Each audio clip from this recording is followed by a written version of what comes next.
Ang gwapong bigatilyo,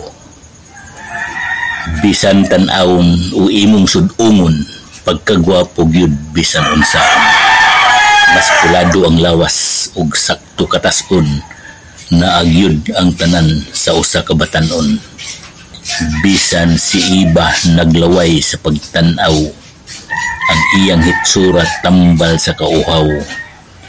Kuyuron gyud ka sa imong kahidlaw, makalimot ka sa imong paghanduraw. Butan pagyud ang iyang pagkatao, madani ang mga babae kay way bisyo. Pagkaswerte gyud kun ilang maangkon ang lalaking may itsurang talagsaon.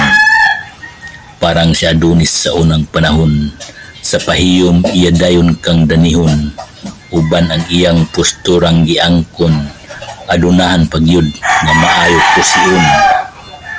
Apan sa dihang nabutyag ang tanan, lalaki ang lihok pero di ay pinugngan, kasing-kasing binabay ang pagkatao, lalaki di ay ang gwapong bigatilyo.